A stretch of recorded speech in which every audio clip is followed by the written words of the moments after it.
I want to thank everyone for getting together today. This is the BrandSmart Conference exclusive event for students, student attendees. For those who can't attend, we'll send out this recording so everyone gets all the great advice from this wonderful panel that we've assembled today.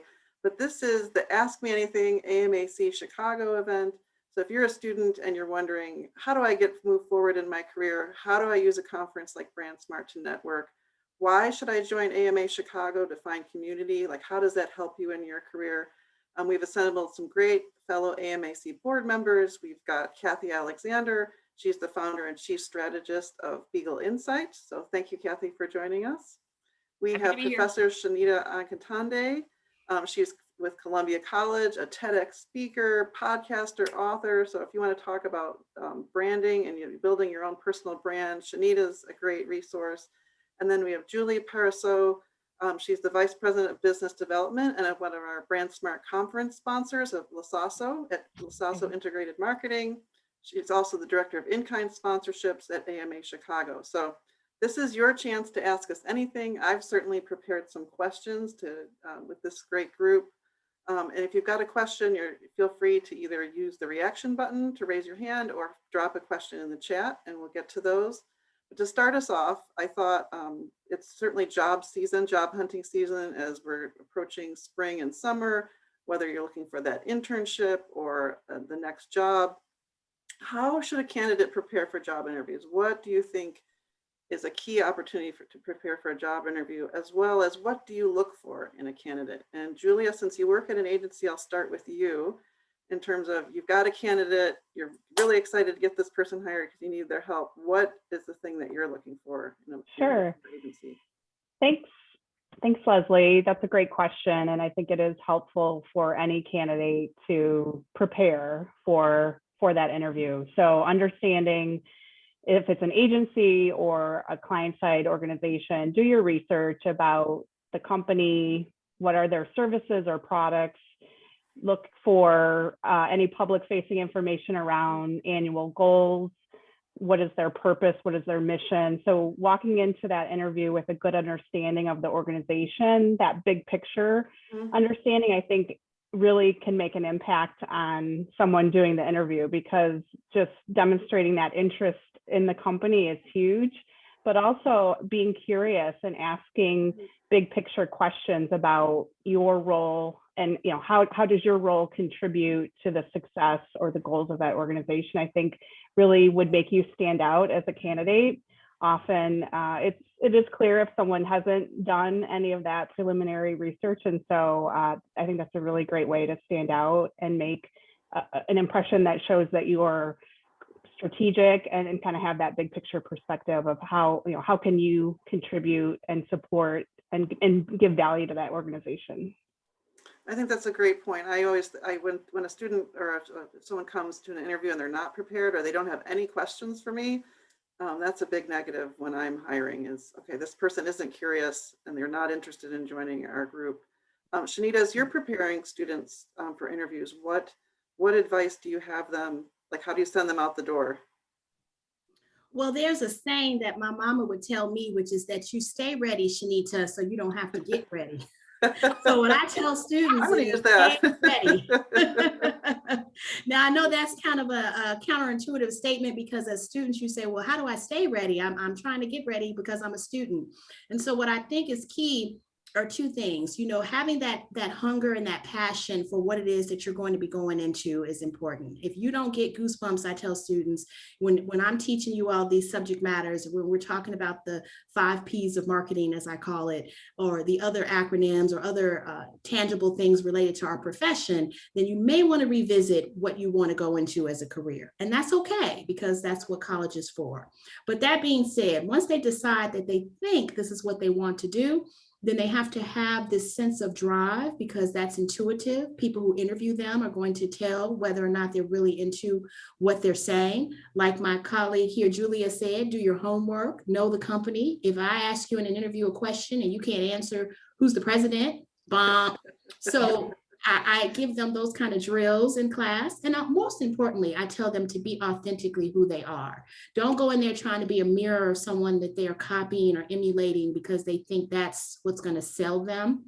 that comes across too. So go in and be who they are and let that shine through. And then if they do those things, I think that they'll be happy with the results. Yeah, I think that's so true. The authenticity, I think, is really important. I often tell students, you're interviewing this company as well. The people that you meet with, is this a good fit for you? And to your point, if it's okay if it's not, if this isn't the right fit, there's something better out there for you. Kathy, I wonder if you have anything to add in terms of people that you might interview, in terms of hiring.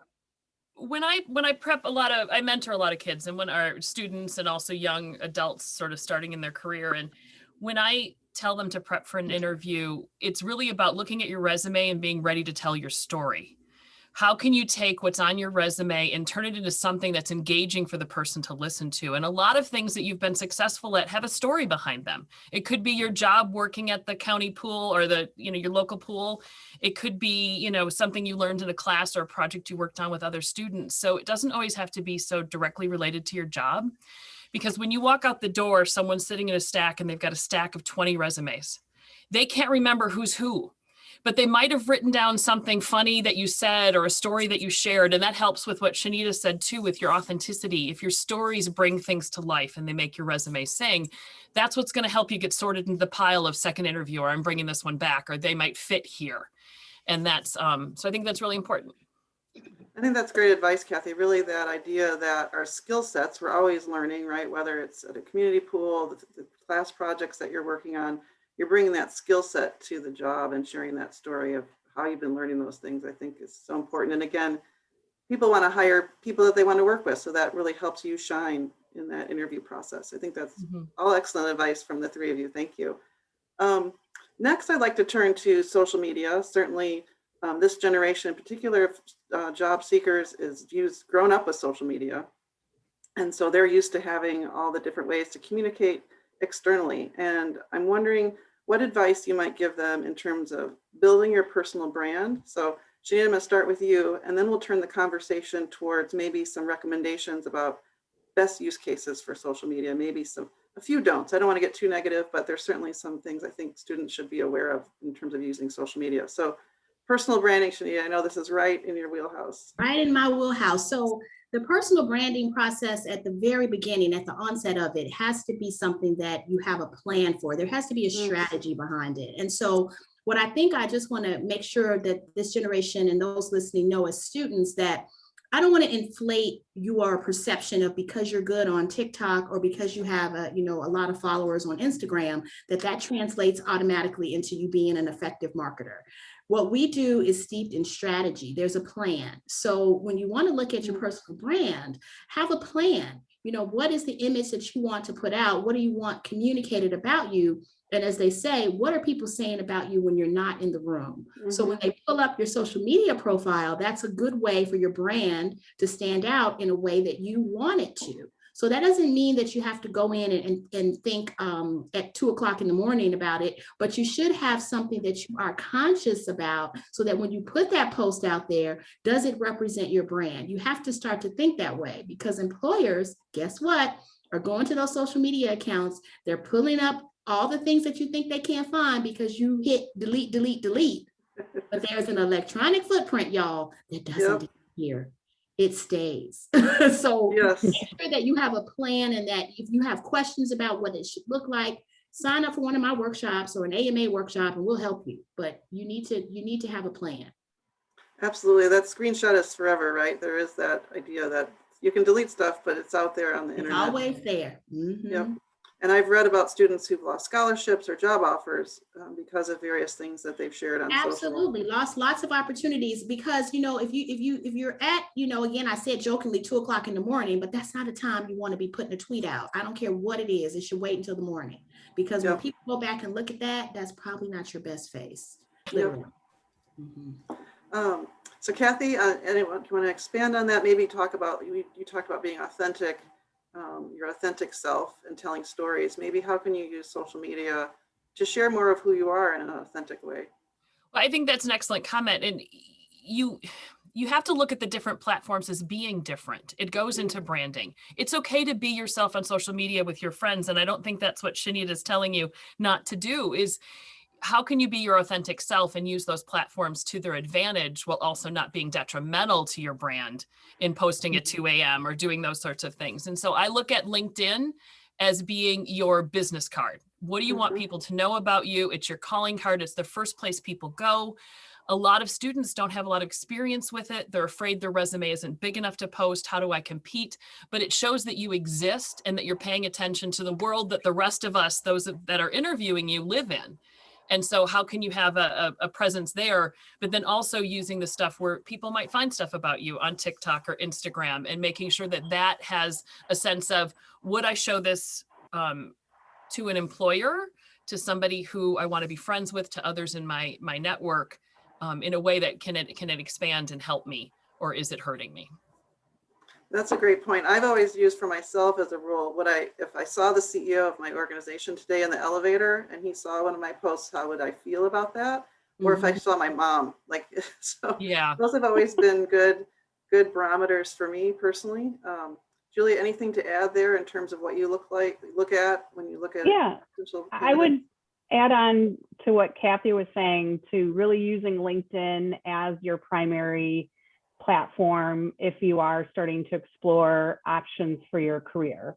So looking at the features that you can follow companies, you can share articles, and even use it to ask questions. I've really noticed that people want to help and mentor, and Kathy, I think it's great that you are mentoring, and it's making me want to do more myself. But this idea that when people genuinely are looking for input from a professional network and using LinkedIn as that platform to do that, you will get great engagement. And that just feeds that personal brand, that you're curious, that you're interested in learning, and that you're looking for input from that marketing world. So I can't stress enough how valuable LinkedIn is in terms of, again, following companies, learning about them, and when you get into that interviewing process, there's just a gold mine of information available to you on that platform. And we do a lot of LinkedIn training at Morningstar in terms of helping people optimize their LinkedIn profile. With students who are just getting started, LinkedIn can feel a little bit overwhelming, but certainly your school network, joining your school network, think about your colleagues in your classes and connecting with those folks. I mean, you start to build a network while you're in school, and the power of that network really helps, I think, fuel your career. To that end, in terms of networking, that seems like such a big word, right? And it seems so serious, and we forget that we're really networking and connecting with people all the time. Something I tell students quite often is, again, start with your classes, start with the job, even the jobs that you've had while you're in school. Make a couple connections of people who you felt you had a good rapport with, people who can speak to you as even possibly a reference.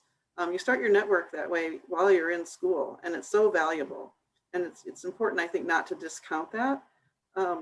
What advice would you have for students who are looking to network? How do they ask for those connections? How do they reach out and grow their network? Kathy, is there anything you want to add there? Well, I was just writing down that was the perfect segue for the BrandSmart Conference, because when I'm sitting in a room of people, especially right now, because I can't just walk around and shake hands with people, I literally am reading names off of the LinkedIn or Zoom stuff, or in a waiting room, or however else they set us up in a conference situation. And I'm pulling those names and looking people up on LinkedIn right away and just saying, hey, I saw you in a room. I hope you're enjoying the conference. And use that. And the other way is what Julie had mentioned. I ask a lot of questions. So when I am on LinkedIn, it's the same thing and this is my number one job interviewing thing, and it's my biggest pet peeve. I will not interview anybody who does not send me a cover letter with a resume. If you can't tell me why you want it to go, and the same thing works on LinkedIn. I do not accept invitations on LinkedIn unless it's somebody quick who I know it's coming, if they don't have a comment posted. You have to use that message button and tell me what context is this? Why am I accepting this? So you've got to be able to do that and demonstrate something, but being in a conference is the perfect way to say, I just saw you here. And it's like, oh, great context, fine, you're in. Great. Yeah, before we wrap up today, I was going to share the Whova platform and show some of the different features and some of the events that we've got related to networking. Shanita, I'd love to hear your thoughts on how do you expand your network in an authentic way? Well, I'm glad you asked this because I wanted to reverse back a minute to what I said about LinkedIn and build on something you said, Leslie, and that is it's a work in progress. So if you get on LinkedIn and you've got like 6 people, don't freak out. When I started on LinkedIn and other platforms, I had like 3 people, me, myself, and I. That was it. So don't feel like if you look over and, Kathy's got 5,000 followers and Julia has 10,000 and you have 6, you say, oh man, and then you start to feel deflated. Networking is how this works. Every time you meet someone, it's one pebble at a time. And before you know it, you'll start to grow. And it's really about the quality and not the quantity. Keep that in mind as well. As you're hearing what Kathy is saying, you have to have certain kind of things you need to do to get in her network. I'm with you, Kathy. I need to follow that lead. I'm like, hello, hey, I'll accept. But you all need to know that you need to look at how you strategically, back to that word, build your network. So if you're connecting with people at a BrandSmart conference, the cool thing about Zoom is that you can see our names underneath. Reach out to us, build your network one person at a time. And that's the way to grow it. And then you'll look back and you'll say, oh, I remember when I had 5 and now I have, 50,000. So just keep that in mind. Yep, I think that's great advice. One step at a time. It doesn't have to happen all in a day. Correct. Julie, anything to add there? I would say just do an audit of your personal network. I, over the years, have reached out to families and extended acquaintances. And again, it's just a good way to think about and learn about those people. And you may have opportunities you didn't even realize. I found that, again, 30 years into my career, where my cousin's husband works at this company that I may be doing research on. And so start with that and be authentic to Kathy and Shanita's point in your outreach. You're building your network and you're just getting started. But I think you'll be pleasantly surprised at what you'll learn about the network that you have, and then you can start building it from there too. Well, networking certainly leads into community, right? So I'm nothing without the people that are around me. The groups that I belong to have really supported me throughout my career, and I'm always learning from them. So I thought we could touch on the power of being part of a group like the AMA Chicago, kind of finding your home, so you can a professional network where you can grow, you can learn from. I'd love to hear more about some of the groups that you belong to. And Shanita, I'd love to start with you in terms of how does someone find a professional organization to join? How do you vet those organizations? And what do you think some of the benefits are? Listen, if you all have an AMA campus chapter, join it. That is not optional for you if you're going into marketing. I'm just going to say that again. If they have an American Marketing Associate, and I'm not getting paid to say this, I should be, but I'm not. Okay, they don't have one on your campus, start one. I'm a card-carrying member of AMA for 2 reasons. As an undergraduate, I started our student chapter on my campus. And of course, I was president because of that. Then when I graduated, I came back to teach at said institution, and I became the faculty founder of our student AMA chapter. Go figure, full circle moment. In both of those instances, as a participant and as a faculty advisor, I saw the growth that was exponentially occurring of members of AMA, from networking, connecting, going to AMA conferences. We are a top tier organization. There is nothing parallel to us out there. So students, join your AMA chapter. That is a community that builds into a larger community.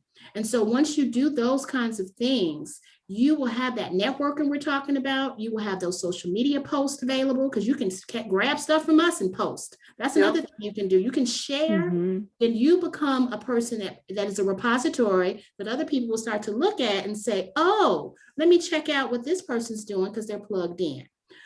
You can join other organizations, of course, but AMA, Chicago, when you graduate, but as a student, wherever y'all are, because we're on Zoom, you can be international.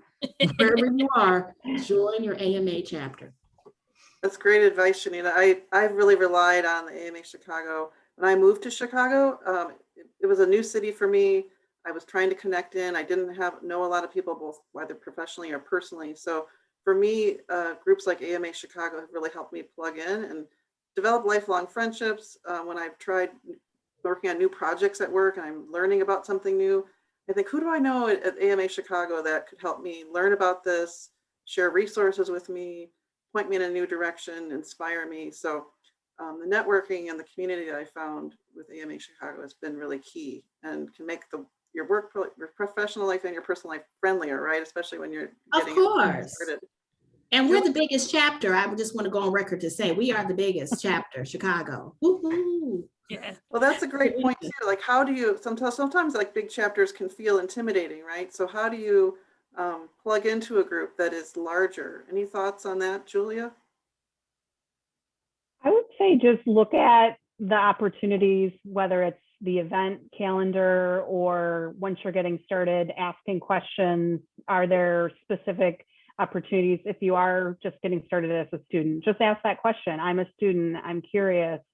And, just thinking about ways and volunteering is another great way. So that might not be the first thing you do, but just looking at, okay, what are those options for me? What are my interests?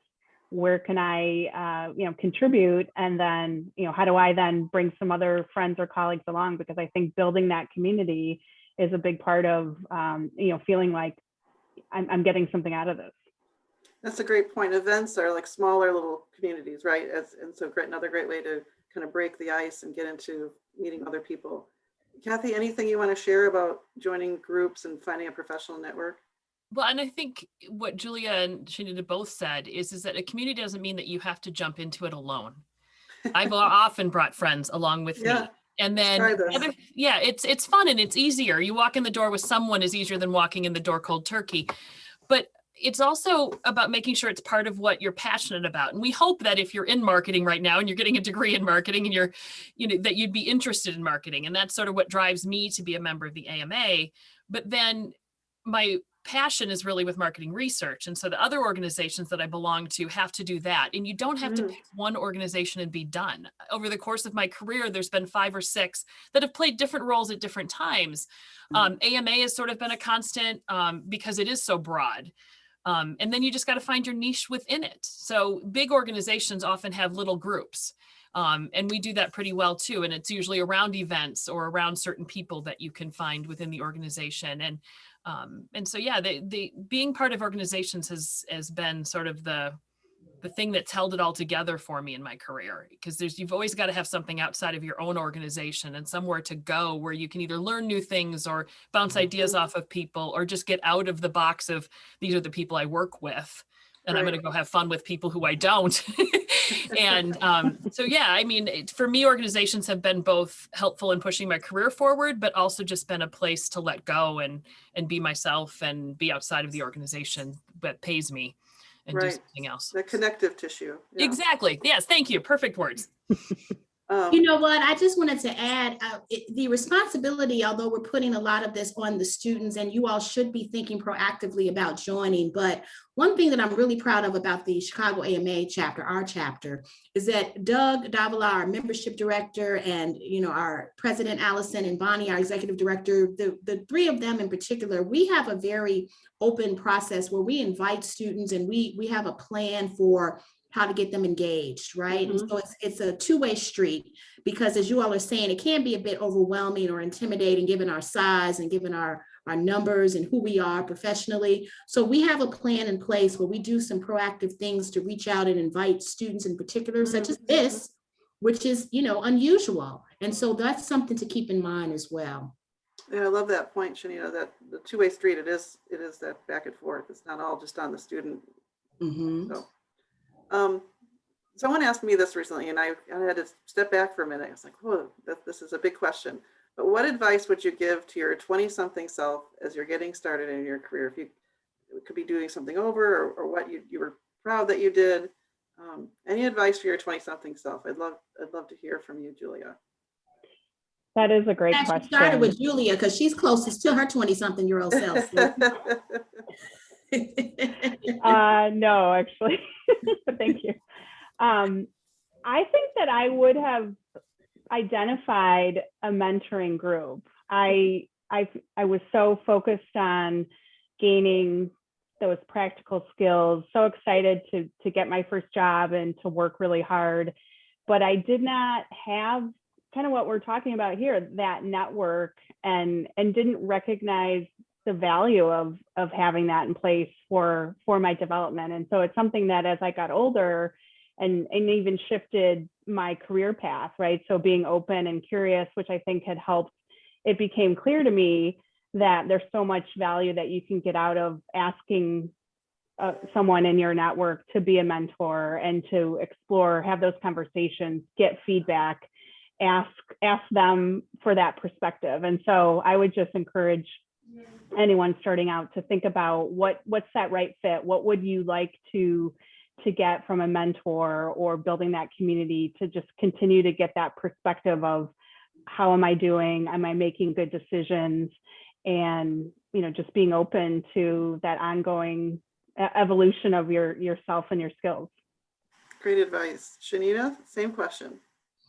Well, 20-year-old Shanita, still wearing 20-year-old, right? 2 years and 6 months ago. I would tell myself to keep on your path. I mean, I was fortunate that at 20 years old, as an undergraduate, I was, as I said, president of my marketing association, and a few years later, going to school to get an MBA. So I was pretty focused. So I would tell myself, you're on the right path. Keep at it, keep it moving, because it worked out, but I'm fortunate that I was surrounded by faculty and fellow classmates, which we bounced ideas off of each other, and we built our own community in school that I still have relationships with a lot of those people now. And so that is something that I would say to this group: don't underestimate your power where you are now. Don't think the future has to be where you're successful or when it comes together. You really are doing some things now that you may not be giving yourselves credit for. So own your time now, be happy in your space you're in, embrace it, and then just continue to build on it, because that was what I was able to do, fortunately. Great advice. Kathy, 20-year-old Kathy.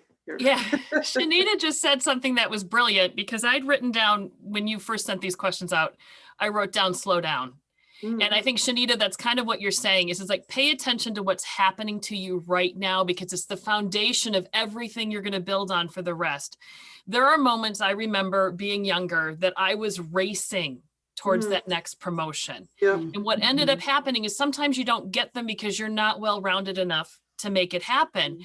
And so figure out, not every move you make has to be forward.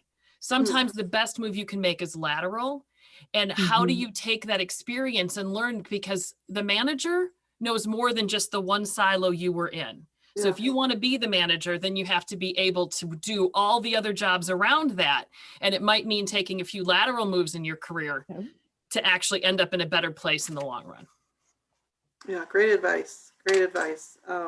What I share with the class that I spoke with when they asked me this question is don't put yourself all into your career and the work that you want to do, but don't take some of the company decisions that happen personally. In that, I learned early on in my career, I progressed quite a bit in my career. Company made a change and shut our Chicago office down. And I felt like, gosh, I've worked so hard. I'm not being invited to join the team in New York. Why is this happening to me? I took it very personally. When it was a business decision. It was a company decision. They decided to change, and companies will do that. And it feels very personal sometimes, and it's oftentimes it's not. And so focusing on your own strengths and who you are and what the next opportunity is, I think is really important. So we're coming up on BrandSmart. We've got a great networking event tomorrow on April 21st. And the next week is BrandSmart. I would love to hear from you. Like, what are you most excited about in terms of the BrandSmart sessions, the keynotes? So Kathy, I'll come back to you. What session is kind of top of mind for you that you're most looking forward to? For me, it's the City of Chicago one, because talk about trying to brand something that's an idea. And that's a big thing to fill, because there's so many different groups and peoples and personalities that you have to put onto an umbrella and make it work. So I'm excited to see what he's got to say. Most importantly, I think I'm just excited that I have this opportunity to reconnect with people. And am working really hard at that. I've already signed on to my Whova account. Now, granted, I had to do that for some of the stuff that I'm doing for the AMA, so I'm not that much ahead of the curve, but there's some fun stuff in there. So I'm excited to do some of those things. And I've already been challenged by Maggie to start ramping up my points. She started reaching out to everybody because she wants to get up on the leaderboard. And that's got me a little bit scared. So I need to do that a little bit more as well. But it's an exciting, I shouldn't say it's an exciting time. We're in an odd time. And so for me to be excited about an online conference is something I never was expecting that it would be that way. But I am, because there's a lot of a broader audience that we get now. I'm meeting people who I may not have met face to face because people are just reaching out, and you might not have collected all those business cards. You know, I might have hit out with Julia because I know her already, or Shanita and I might have been talking in a corner and not have met some of the random people who have just been logging on at online conferences. And so my network has improved on LinkedIn amazingly over the last year because of some of those efforts that are outside the box. So I'm excited to continue on that front. Yeah, great point. I wanted to remind everyone too, on May 13th, we've got a Career Connections event that can help you optimize your LinkedIn profile. So all the things we've been talking about today, hands-on information, how to optimize your LinkedIn profile. You don't want to miss that session if that's something that you're really excited about. I'm going to share the leaderboard. So Kathy, you were talking about how to make how to do. Yeah, see, I've fallen again. Now Julia's ahead of me. Uh-oh, you got to keep working. Between me and Harvey, so. But for those of you who are listening, I don't want to be the top one. I really want to see more people. So get in there, it's super easy to gain points just by exploring the platform. You'll want to definitely spend some time with the sponsor passport. You can, you'll be able to explore all the sponsor booths, get points. So there's definitely some awesome opportunities that inspire you to network, and also you can win some fun prizes. So Shanita, favorite BrandSmart session that you're looking forward to?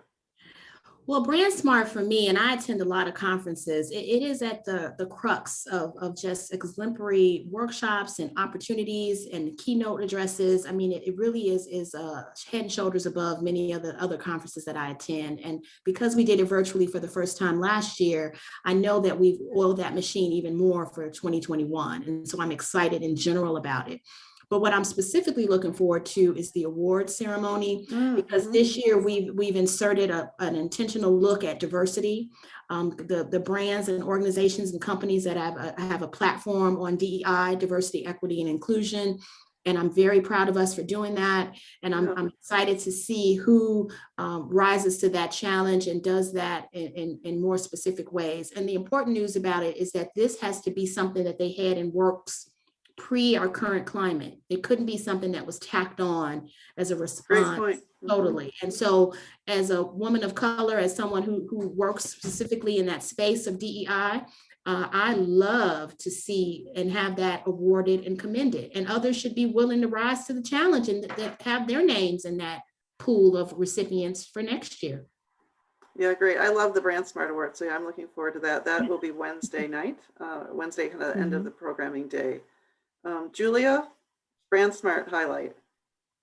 So I really enjoyed getting a preview from Allison Gutterman, I believe was her name, last week on our LinkedIn Live, and Jalmar, because brand purpose is something that I have been wanting to understand and get inspiration from, particularly coming out of the pandemic. I think it's so important for brands to be able to communicate that to their internal audiences, their employees, but also to external. And so looking to get some more inspiration from that discussion and just in general, right? I think you walk away getting inspired in unexpected ways. And so that's why I have always enjoyed conferences, because I often have this idea of what I think I'm going to get out of it. And then I look back and it's something completely different and always better. So, but I would say that's definitely one that I'll be dialed into.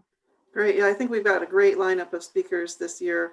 Just wanted to point out the networking tables too. There are different networking options here on the Whova app. So if you haven't downloaded your Whova app yet, get in there. There's lots of really great content and ways to connect with people. Some of the theme that we've shared quite a lot here today.